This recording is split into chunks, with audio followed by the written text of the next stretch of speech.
Assalamu alaikum students. Today we will start the next activity and learning something new. तो इस unit number 7 में writing skills में है persuasive ऐसे। हम परसुएसिव ऐसे राइटिंग से पहले थोड़ा सा उसको अंडरस्टैंड करते हैं कि परसुएसिव ऐसे लिखते कैसे हैं, ये क्या होता है और दूसरे ऐसे से ये किस तरह डिफरेंट है और किस तरह से हम एक बेस्ट परसुएसिव ऐसे लिख सकते हैं। So persuasive writing is something like this, that persuasive writing is writing that tries to convince a reader. persuade करता है, convince करता है reader को to do something or to believe what you believe about a certain topic. जो आपकी beliefs हैं आप दूसरों को भी कन्विंस करते हैं कि उनकी भी वही बिलीव्स हों, आप उनका भी ओपिनियन आपके ओपिनियन की तरह हो। सो ये किसी को कन्विंस करने के लिए फिर अपना ओपिनियन देके, जैसे कि हमने यूनिट में भी ये चीज़ें देखी, अपना ओपिनियन देके फिर अपने ओपिनियन को मज़ीद एग्जाम्पल्स से, फैक्ट्स से स्ट्रॉन्ग करना, ताकि लोग आपके ओपिनियन से एग्री करके वो भी जो है वो कन्विंस हो जाएं। So it takes a position for और अगेंस्ट समथिंग। आपको कोई टॉपिक है या तो उसके अगेंस्ट होता है परसुएसिव ऐसे कि आप लोगों को बता दें कि वो इसके अगेंस्ट बिलीव करना स्टार्ट करें, या फिर आप ये कर सकते हैं कि आप लोगों को ये कन्विंस कर सकते हैं कि उसके फेवर में जो टॉपिक है, जो फिनोमेना है, जो भी चीज़ है उसके फेवर में आप उसको लेके आएंगे।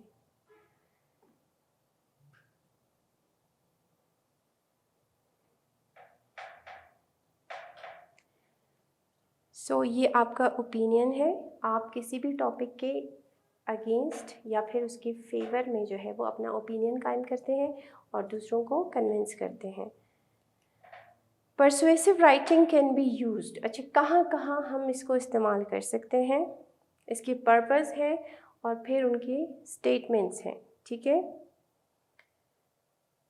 पर्पस है सपोर्ट अ कॉज, कोई कॉज है और उसको सपोर्ट में आप परसुएसिव स्टेटमेंट क्या लिखेंगे, please support my football team by buying discount coupons, ठीक है। डिस्काउंट कूपन्स या किसी भी फेयर में कोई भी वाउचर्स आप ख़रीदते हैं वो कन्विंस करने के लिए, उस कॉज को सपोर्ट करने के लिए कि इसके पीछे जो है वो कोई और चीज़ है। सपोज़ किसी बच्चे की हेल्प करने के लिए वो कहते हैं हम ये बेच रहे हैं ताकि उसको जो है वो कुछ डिस्काउंट मिल जाए कहीं पे।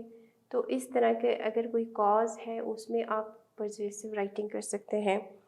अर्ज पीपल टू एक्शन, आप किसी लोगों को चाहते हैं कि वो एक्शन ले लें किसी चीज़ के लिए, किसी चीज़ के लिए खड़े हो जाएं, तो उसमें भी आप ये कर सकते हैं। सपोज़ आप किसी को वोट करना चाहते हैं। Make a change, the principal should let us wear hats, आप कोई चेंज लाना चाहते हैं। सपोज़ आपकी कॉलेज में है और आप चाहते हैं कि आपको प्रिंसिपल जो है वो थोड़ी सी आज़ादी दे दें हैट्स पहनने की, ठीक है। तो फिर आप क्या करेंगे कि उसके लिए भी आप परसुएसिव राइटिंग कर सकते हैं। प्रूव समथिंग रॉन्ग, कोई भी स्टेटमेंट है और आप ये चाहते हैं कि ये गलत है, जो इस तरह से कहा जाता है ये गलत है, तो उसके लिए भी स्टेटमेंट क्या है, cell phones don't cause brain cancer, okay. आगे पर्पस है स्टिर अप सिंपैथी, आप किसी की हमदर्दी चाहते हैं। If you don't adopt this dog this could have to live in a shelter, लेकिन आप इसको अपने पास नहीं रखेंगे तो फिर जो है वो इसको या तो शेल्टर में जाना पड़ेगा या इसको देखो जो है वो उसकी मौत हो जाएगी, तो प्लीज़ आप इसको रख लें। So it is sympathy arouse कर रहे हैं आप इसमें। Create interest, better grades get you a better job and more money, आप सॉरी आप चाह रहे हैं किसी का इंटरेस्ट, स्टूडेंट्स का इंटरेस्ट डेवलप हो, तो फिर आप क्या करते हैं बेटर ग्रेड्स के लिए कि भाई अच्छी जॉब मिलेगी, ज़्यादा पैसे मिलेंगे। So this is what you are creating interest. Get people to agree with you, आप चाहते हैं लोग आपके साथ एग्री करें. I am sure you will agree that Milky Way is the best candy bar. ठीक है. Then persuasive writing follows a certain format. Persuasive writing जो है वो इसका कोई एक ख़ास फॉर्मेट होता है. सॉरी, एक ख़ास फॉर्मेट के तहत लिखते हैं. Introduction with a hook. ये जो हुक की पिक्चर आपको नज़र आ रही है, जब आप इंट्रोडक्शन इसका देते हैं तो एक हुक, एक ऐसे सेंटेंस के साथ जो कि ग्रिप करें. ठीक है. हमने जनरल एसेस में भी ये चीज़ पढ़ी कि किस तरह से आप एक अटेंशन कैचर, आप कोई ऐसा स्टेटमेंट जो कि हुक का काम करे, इस तरह का स्टेटमेंट से स्टार्ट लेते हैं इंट्रोडक्शन. एंड थीसिस स्टेटमेंट, एक तो हुक होता है, दूसरा थीसिस स्टेटमेंट. थीसिस स्टेटमेंट को भी हम पढ़ते आ रहे हैं लेकिन फिर से रिवाइज करेंगे. Body where argument is explained, जैसे कि हमने पूरे ऐसे का वो बनाया था, बॉडी बनाई थी, आपको याद होगा. इंट्रोडक्शन, फिर बॉडी, फिर उसके जो है वो कंक्लूजन हो. तो ये जो बॉडी पैराग्राफ्स है ना, उसमें आपने अपने आर्ग्यूमेंट को बताना है. यहाँ पे छोटी सी तस्वीर में आपको नजर आएगा ना, see head and then body and then legs. Okay, so what's that, body में जो है वो सब कुछ आपने एक्सप्लेन करना है. और फिर कंक्लूजन, पिक्चर में आपको फिनिश लाइन नज़र आ रही है. What is the conclusion, where main points are summarised. वो जो मेन पॉइंट्स हैं उनको समराइज किया जाता है. And reviewed and the reader is left with something to think about. और फिर रीडर को जो है वो मज़ीद एक ऐसा स्टेटमेंट लास्ट में दिया जाता है, जैसे कि हमने प्रीवियस एसेस में भी पढ़ा कि रीडर जो है वो मज़ीद कुछ और उसके अलावा रिसर्च करने का सोचे या फिर उस पर मज़ीद और इंफॉर्मेशन कलेक्ट करने का सोचे. तो फिर जो है वो सबसे पहले आपको क्या पता होना चाहिए कि आप किस को एड्रेस करने जा रहे हैं. आपका ये ऐसे कौन पढ़ेगा, तो फिर आपको उसी हिसाब से उसको कन्विंस करना है. अगर आपके ऑडियंस आपके फ्रेंड्स हैं जो कि आपका ऐसे पढ़ेंगे, तो फिर आपने उसी हिसाब से उनको कन्विंस करना है. या अगर टीचर है, आप टीचर को कैसे कन्विंस करेंगे. अगर आपके पेरेंट्स हैं, आपके प्रिंसिपल हैं, या फिर न्यूज़पेपर के रीडर्स हैं, या इवन प्रेसिडेंट हैं, जो भी हैं, आप उसी के हिसाब से फिर उनको कन्विंस करने की कोशिश करेंगे. विल यू बी ग्रेडेड, क्या आपको मार्क्स मिलेंगे, इसका भी आपने ख्याल रखना है. और किस बुनियाद पे मिलेंगे. ठीक है. आपको कैसे, कैजुअल होना चाहिए या प्रोफेशनल होना चाहिए, ये भी आपने सोचना है. आप ऑब्वियसली जब ऐसे राइटिंग करते हैं फॉर एग्ज़ाम पर्पस, तो आप वहाँ पे जो है वो किस तरह से प्रोफेशनली काम करेंगे या कॉज के लिए काम करेंगे. ठीक है. आप फ्रेंड्स में हैं तो आप कैजुअल रहेंगे, वहाँ पे आप प्रोफेशनल रहेंगे. तो डिफरेंट आपका ऑडियंस मैटर करता है कि ऑडियंस क्या क्या चाह रही है आपसे. ठीक है. फिर तस्वीर में देखें स्टूडेंट्स के इसको जो है वो शिफ्ट किया जा रहा है वेट को, लेकिन उसके सामने वो आदमी जो है खड़ा है. तो आपको पहले पता होना चाहिए कि आप कहाँ खड़े हैं, आपकी पोजीशन कहाँ है. फिर उसके बाद उसको उसी हिसाब से हैंडल करने की कोशिश करेंगे, वरना इस तरह गलत उठाने से क्या होगा, इसका नुकसान होगा. ठीक है. आप कन्विंस भी नहीं कर पाएंगे. आपको पहले अपनी एक पोजीशन लेनी है. इसका मतलब है आप इसके अगेंस्ट में बात करेंगे या आपने जो है वो फेवर में बोलना है. तो this is what you are going to take a position.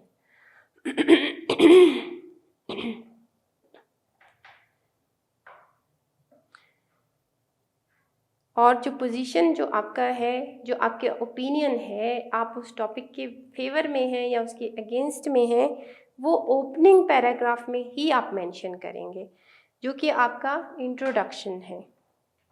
और ये आपका ओपिनियन स्टेटमेंट कहलाया जाएगा, जो आप इंट्रोडक्शन में ओपिनियन स्टेटमेंट उसको कहेंगे, जिसमें आप अपना ओपिनियन पेश करेंगे. फिर उसके बाद आपने रिसर्च करना है, इंफॉर्मेशन कलेक्ट करनी है।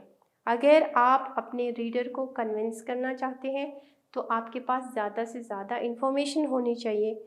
और अगर सिर्फ आपका ओपिनियन है, उस ओपिनियन को आपको सपोर्ट करने के लिए ऑब्वियसली फैक्ट्स होते हैं, वो फैक्ट्स फिर हम अपने ओपिनियन को सपोर्ट करने के लिए वो फैक्ट्स पेश करते हैं। और वो फैक्ट्स आपको कहाँ से मिलेंगे? ऑब्वियसली वो फैक्ट्स आपको रिसर्च से मिलेंगे, जब आप रिसर्च करेंगे।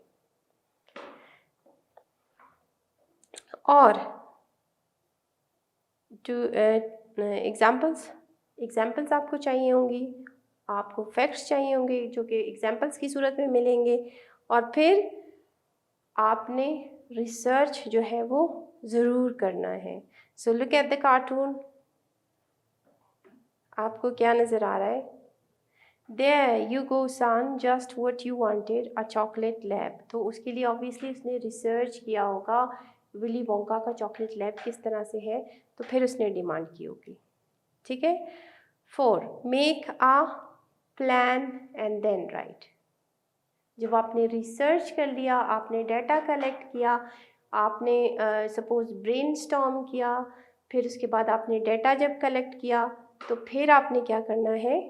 आपने एक प्लान बनाना है और फिर उसको लिखना है। Look at the picture, the rabbit is making a plan, the mouse is making a plan and there is the scheme कि किस तरह से उस प्लान को जो है वो फिर इन्होंने एग्जीक्यूट करना है। 6 पैराग्राफ ऐसे। 6 क्यों? पहला जो है वो इंट्रोडक्शन है जिसमें आपका हुक और आपका थीसिस दोनों आ जाएंगे। दूसरा जो है वो आर्ग्यूमेंट 1। पहला आर्ग्यूमेंट आपका क्या था? सपोर्ट में उस चीज़ को, आपका जो पॉइंट ऑफ व्यू है जिसमें आप खड़े हैं, आप अपने ओपिनियन को सपोर्ट करेंगे। ठीक है, चाहे आपका ओपिनियन फेवर में है या अगेंस्ट में है, आपका ओपिनियन है तो आपने आर्ग्यूमेंट 1 में अपने ओपिनियन को सपोर्ट करना है। ठीक है। दूसरा जो है वो आर्ग्यूमेंट 2 में फिर अपने दूसरे आर्ग्यूमेंट को सपोर्ट करेंगे आप। फिर उसके बाद 4th जो है वो आपका पॉइंट यही है कि वो जो आर्ग्यूमेंट नंबर 3 था उसको आप लिख के उसको सपोर्ट करेंगे। फिर आपने क्या करना है कि काउंटर आर्ग्यूमेंट भी देना है। आपने, ये आपका ओपिनियन है कि सपोज़ जो हम आपकी बुक में जो आपकी एक्टिविटी है इंटरनेट के हवाले से, कि इंटरनेट जो है वो लाइफ्स को बिगाड़ रही है या नहीं, या उसके क्या असरात हैं। ठीक है, अगर आप ये समझते हैं कि बिगाड़ रही है तो आप पहला जो है वो सपोर्ट में देंगे कि किस तरह से बिगाड़ रही है, टाइम ज़ाया करवा रही है, इस तरह से ये सारा कुछ करके। दूसरे में फिर आप कैसे करेंगे कि उनकी फ़िज़िकल हेल्थ मुतासिर हो रही है, मोटे हो रहे हैं, बैठे रहते हैं, काम नहीं करते। तीसरा जो है वो क्या है, जो उनका कीमती टाइम है वो ज़ाया हो रहा है। और उसके बाद उनके वो ओपिनियन को आपने सपोर्ट करने के लिए फिर रिसर्च की और फिर एग्जाम्पल्स दिए। ठीक है, फिर उसके बाद आपने जो आपका 5वां पैराग्राफ है, 5वें पैराग्राफ में आप फेवर में लिखेंगे कि इवन दो लोग ये समझते हैं कि इंटरनेट से जो है वो ये फ़ायदे हासिल हो रहे हैं, लेकिन इसके बावजूद ये मेरे ख़यालात हैं कि ये इस तरह से काम करता है। तो ये आपका 5वां पैराग्राफ बन गया। और फिर कंक्लूजन, फिर आप कंक्लूड करेंगे अपने पूरे ऐसे को। मैंने आपको बताया कि फिर आप इंट्रोडक्शन और फिर जितने आपकी बॉडी के हैं उन सब में से एक एक पॉइंट लेके उनको जो है वो कंक्लूड करेंगे लास्ट पैराग्राफ में। अच्छा, dos and don'ts of persuasive writing. Persuasive writing में क्या करना चाहिए, क्या नहीं करना चाहिए। आपको क्या करना चाहिए, पैराग्राफ को 5 पैराग्राफ्स पे लिखना चाहिए, लेकिन अगर आप अगेंस्ट भी अपने ओपिनियन के लिखना चाहते हैं तो फिर आपको 6 पैराग्राफ्स की तरफ जाना चाहिए। आपका एक थीसिस स्टेटमेंट बहुत इम्पॉर्टेंट है जो कि आप इंट्रोडक्शन में देते हैं, एंड पे इंट्रोडक्शन के। ठीक है, come up with 3 main points to support your argument. जब तक आपके पास 3 मेन पॉइंट्स नहीं होंगे, these will be your body paragraph, जो कि आपके बॉडी पैराग्राफ को बनाएंगे। आपके ओपिनियंस, फिर उसके बाद जिस तरह के उसमें हमने देखा कि एक स्टोरी बोर्ड थी, तो उस स्टोरी बोर्ड को बना के आपने अपने हर एक ओपिनियन को एक बोर्ड में फिक्स करना है, फिर उसके सपोर्ट में फेवर्स देने हैं, ठीक है। फिर दूसरा तीसरा इसी तरह से, फिर उसके बाद एक अगेंस्ट में बेशक आप दे सकते हैं, फिर उसके बाद आप कंक्लूड करेंगे। ये आपके डूज हैं, ठीक है। शो द काउंटर आर्ग्यूमेंट, फिर have a conclusion that has a clincher statement, ठीक है। कोई लास्ट का जो आपका कंक्लूजन होगा वो आगे मैं एग्जांपल्स से भी आपको दिखा दूंगी कि वो किस तरह से अट्रैक्ट करेगा और जो है वो सम अप करेगा। Come up with a Kainchi title, और ये भी बहुत ज़रूरी है। डोंट बिगिन विद, अगर आप परसुएसिव ऐसे चाह रहे हैं तो आप ये नहीं लिखेंगे कि my name is this and I am going to write about this and like this. ये जो है वो डोंट्स में आ जाता है, आप ऐसा नहीं लिखेंगे, ठीक है। Don't use the word I disagree with this point, according to my point of view this is something like this. इस तरह से आप ऐसे को कभी भी बिगिन नहीं करेंगे। कभी भी मैंने अक्सर स्टूडेंट्स के पैराग्राफ्स को देखा है, उनके एसेस को देखा है कि वो कुछ इस तरह से स्टार्ट करते हैं परसुएसिव ऐसे को, तो स्टूडेंट्स इस तरह से आपने नहीं करना, ठीक है। यहाँ पे एक एग्जांपल है, don't use the word I instead of I think we shouldn't wear uniforms, क्योंकि वो हेड्स की परमिशन जा रहा है या यूनिफॉर्म को चेंज करने के लिए जा रहा है, तो फिर वो क्या कहेगा कि से, आपने ये नहीं आई थिंक वी शुडेंट, आपने कहना क्या है यूनिफॉर्म्स शुडेंट बी रिक्वायर्ड। आपने जो अपना फर्स्ट पर्सन जो आपने यूज़ किया उसको अवॉइड करना है, ठीक है। डोंट बी विशी वैशी पिक अ साइड, मैंने आपको बताया बहुत ज़रूरी है। ये ना हो एक आर्ग्यूमेंट में आप एक को फेवर कर रहे हैं उस पॉइंट को, दूसरे आर्ग्यूमेंट में दूसरे पैराग्राफ में आप उसको सपोर्ट कर रहे हैं, तीसरे में फिर आप उसके अगेंस्ट जा रहे हैं, फिर आप उसको फेवर कर रहे हैं। तो ये नहीं करना आपने एक साइड लेनी है, या आप फेवर में लिखेंगे या आप अगेंस्ट में लिखेंगे। Forget to support your opinions with facts and examples, opinions को फैक्ट्स के साथ आपने ज़रूर सपोर्ट देना है और एग्जाम्पल्स भी देनी है। सो द ग्रेट इंट्रोडक्शन जो है वो किस तरह से है कि look at the picture, hook जो है वो इस तरह से कैच करता है रीडर को। What makes a good introduction? It grabs or hooks the reader's attention by using one or more of the following strategies.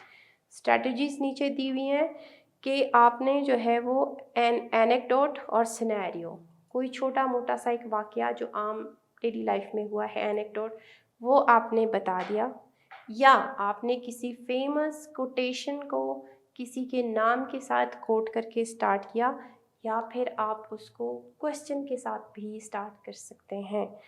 It tells how the writing will be organised, और फिर उसी से हमें पता चलेगा कि किस तरह से ऑर्गेनाइजेशन आएगी। The author's position is clearly stated in a thesis statement. फिर अगेन थीसिस स्टेटमेंट का इम्पोर्टेंस के ऑथर का जो है वो पोजीशन उसमें पता चल जाएगी कि क्या है। आप कोई स्टोरी बताते हैं, उस स्टोरी में आपका ओपिनियन पता नहीं चलता, लेकिन उस स्टोरियों के बाद एंड में आप अपना थीसिस स्टेटमेंट दे दिया आपने, तो वो पता चल गया कि अच्छा ये अब क्या लिखने जा रहा है। Grabbing your audience, good strategies used in introductions. कौन से गुड स्ट्रैटेजीज हैं वो उनको हम थोड़ा सा देखते हैं।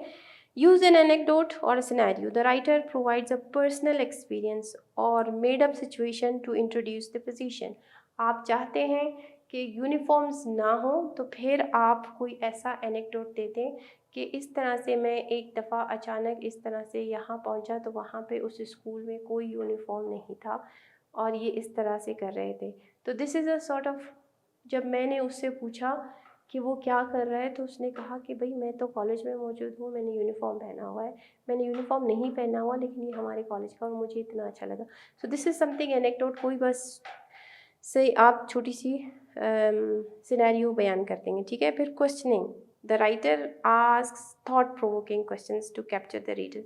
कोई ऐसा क्वेश्चन जो कि उनको जो है वो मजबूर करे कि वो इस पर सोचें, ठीक है।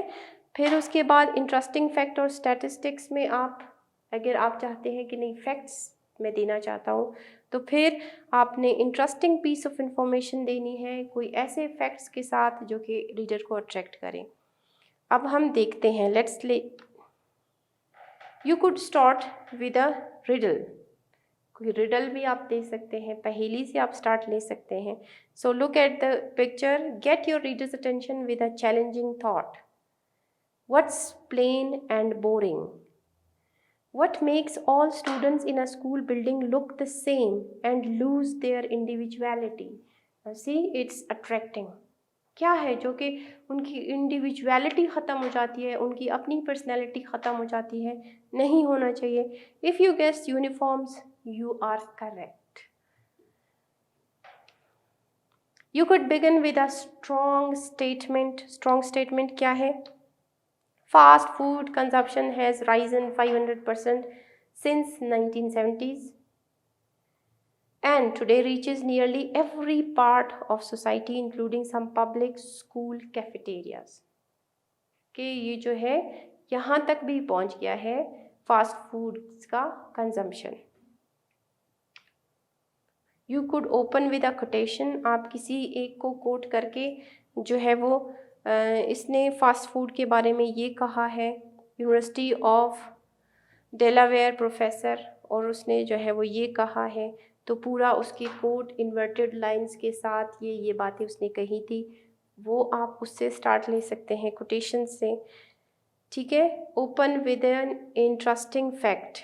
किसी ऐसे फैक्ट से जो कि आपको लगे कि वो दूसरों को कैच कर रहा है। Do you know that a typical child needs 2000 calories for an entire day and Burger King's Whopper with triple cheese has 1230 calories? So you see कि ये कैलोरीज कंजप्शन की इंटरेस्टिंग फैक्ट से जो है वो उसने स्टार्ट ले लिया इस तरह से। फिर उसके बाद ओपन विद एन एनेक्डोट। किसी ऐसे स्टोरी आप बयान कर सकते हैं कि किस तरह से मैं गया और ये सब कुछ खाया तो इस तरह से मुझे वॉमिटिंग स्टार्ट हुई और फिर जो है मैंने अंदाज़ा लगाया कि ये इस फूड में कुछ है। या फिर फैक्ट्स और statistics.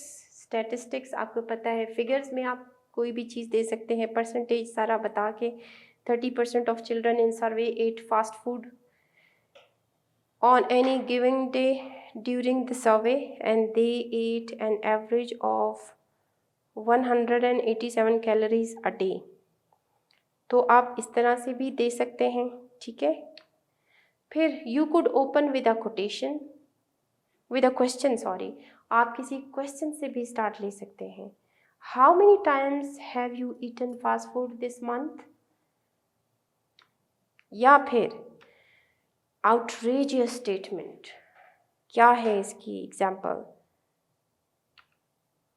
Fast food is killing America. America के लोग फास्ट फूड की वजह से मर रहे हैं। सो this is something outrageous statement. इस वजह से फिर आप अपना बता दें कि अपनी सोसाइटी में, और फिर आगे बढ़ते जाएंगे। क्रिएटिंग अ थीसिस स्टेटमेंट को हम दोबारा से रिवाइज करते हैं। What is a thesis statement? A thesis statement is one sentence at the end of your introduction that states your opinion। Last में वो एक सेंटेंस जो आपका ओपिनियन बताता है। It needs to be strong.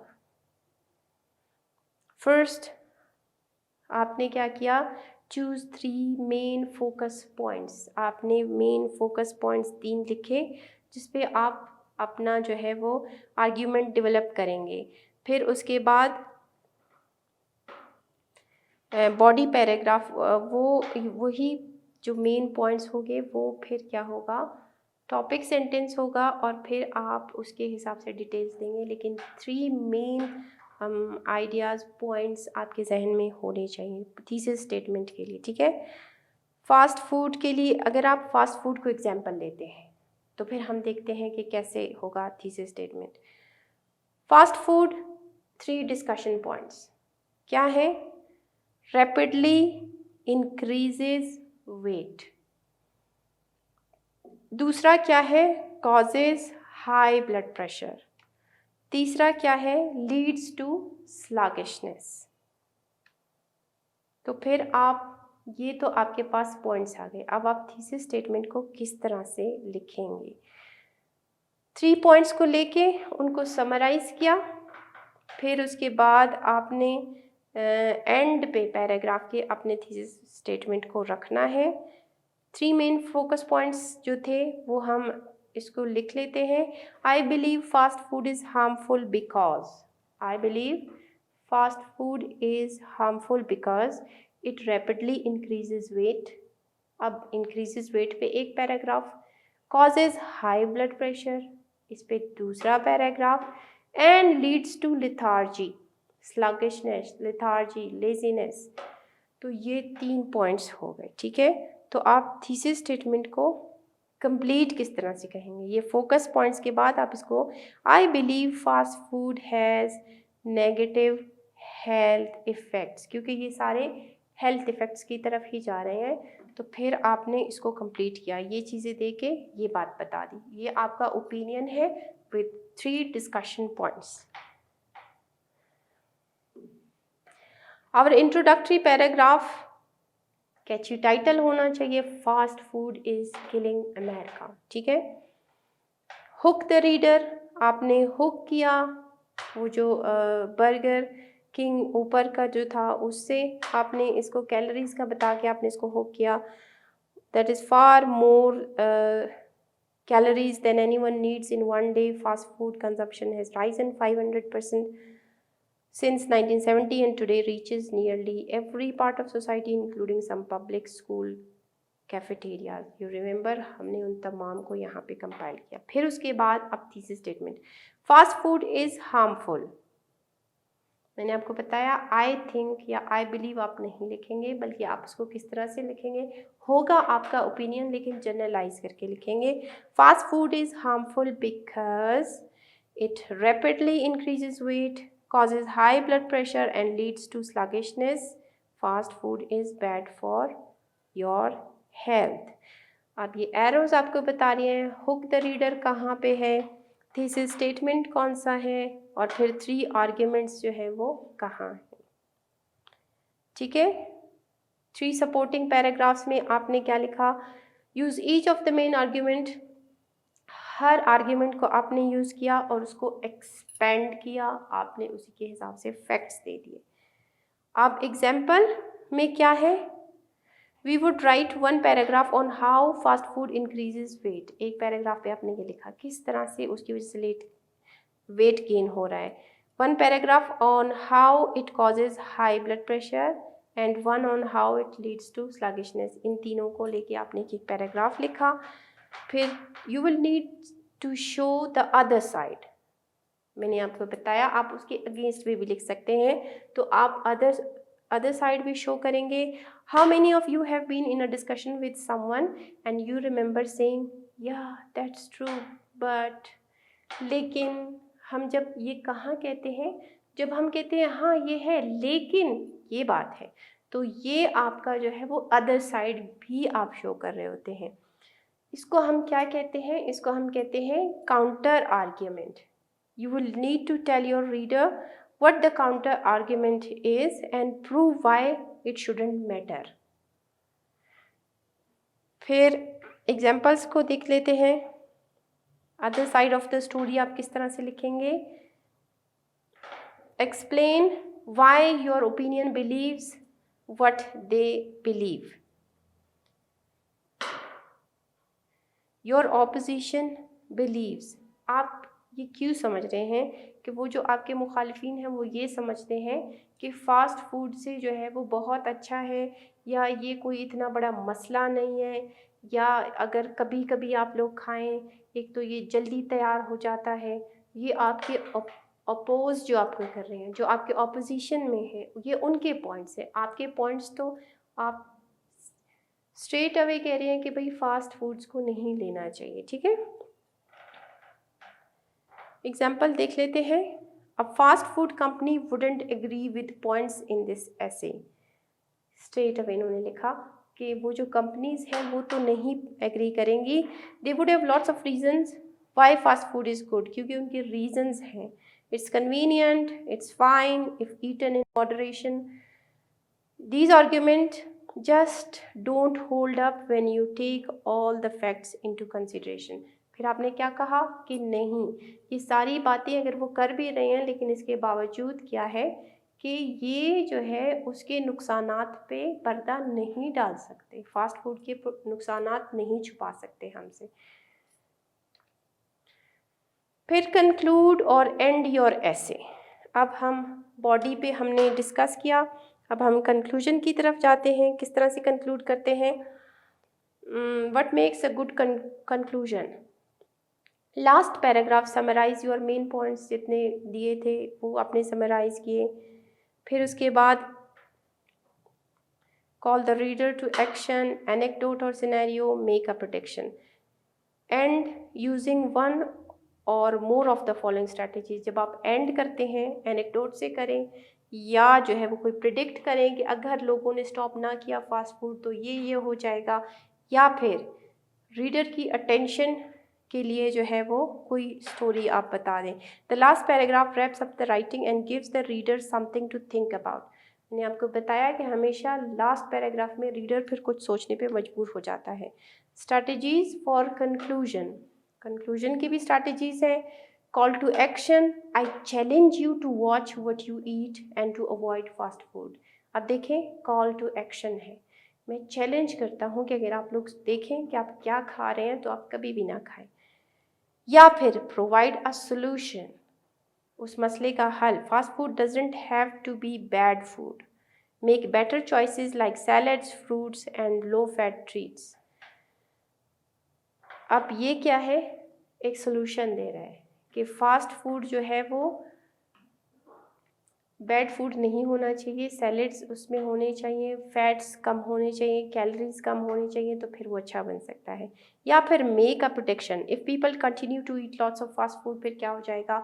वो इतने मोटे हो जाएंगे, ये सारा कुछ हो जाएगा। ठीक है, अब concluding paragraph, in closing it is important it's important to remember that too much fast food can have negative effects on your health. Now see, if not eaten in moderation. अब ये है क्या? आपने अपना थीसिस जो है वो दोबारा से लिखा। किस तरह से लिखा? important to remember that too much fast food can have negative effects on your health। हमने पहले लिखा कि वो हेल्दी नहीं है, हमने दोबारा से इसको रीस्टेट किया, दोबारा लिखा थीसिस स्टेटमेंट को। फिर उसके बाद जो है वो वही अल्फाज दोबारा से डिफरेंट तरीके से आपने यूज़ किए। Gain weight, high blood pressure, sluggish, आपको नज़र आ रहा होगा, वही वर्ड्स मैंने दोबारा से रिपीट किया।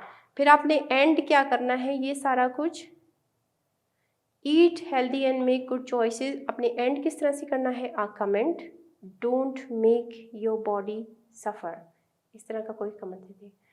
दूसरा, या एक क्वेश्चन से, are you willing to risk your health? या फिर a call to action, I highly recommend you to consider the options the next time you faced with a decision about what to eat. ये call to action है। ठीक है, फिर review, आपने पूरा उसको रिव्यू किया, अ कैची टाइटल दिया, introductory paragraph, hook, 3 main arguments, फिर थीसिस स्टेटमेंट, और फिर उस पे एक पैराग्राफ, और फिर एक काउंटर आर्ग्यूमेंट, और फिर क्लोजिंग पैराग्राफ जिसमें आप अपने थीसिस को रीस्टेट करते हैं। ठीक है, अब आपने आखिर में क्या नहीं भूलना? Make sure to read over your work and edit for mechanics and spellings. आपने अब दोबारा से जो हमने रीड्राफ्ट के बाद फिर उसको रिवाइज कहा था, ये वाला रिवाइज अब आपने स्पेलिंग्स मिस्टेक्स को देखना है। ठीक है, फिर आपने उसको नीटली राइट करना है, डिटेल एंड ग्रेट वोकैबुलरी। अब वोकैबुलरी जहाँ आपको लग रही है यहाँ पे वोकैबुलरी के लिए कोई और वर्ड होना चाहिए, यहाँ वोकैबुलरी के लिए कोई और वर्ड होना चाहिए, उसको भी आप देख लें और फिर थिसॉरस में वो वर्ड्स फाइंड आउट करें। Follow proper format, proper heading and skip lines. फिर ये सब करने के बाद अब आपका एसे फुली रेडी है। नाउ स्टूडेंट्स, मैं आप लोगों से क्या एक्सपेक्ट करती हूँ, इतना कुछ पूरा ऐसे एक्सप्लेन करने के बाद अब आप एक परसुएसिव ऐसे लिखेंगे। अब आप एक ऐसे लिखने जा रहे हैं जो कि है internet that changed our lives. अब आप changed our life in a negative way या changed our life in a positive way, बिल्कुल इसी तरीके से आप इन तमाम स्टेप्स को फॉलो करते हुए एक बहुत अच्छा सा ऐसे लिख सकते हैं और लिखेंगे। बल्कि आप तो अपना दोनों साइड्स लेके, पहले ऐसे में पॉजिटिव साइड लेके आप एक ऐसे लिखेंगे, दूसरे ऐसे में आप नेगेटिव साइड लेके भी ऐसे लिख सकते हैं। या फिर आप क्लास में दो स्टूडेंट्स मिलके या दो ग्रुप्स बना के एक ग्रुप जो है वो ये वाला ऐसे लिखे कि किस तरह से चेंज किया है पॉजिटिवली, और दूसरा जो है वो ग्रुप ये लिखे कि किस तरह से इंटरनेट ने नेगेटिवली चेंज किया है। फिर आपको उनका कंपैरिजन समझ में आएगा। This is what we call persuasive essay and this is what you are going to write it. That's it students for today. Thank you so much and Allah Hafiz.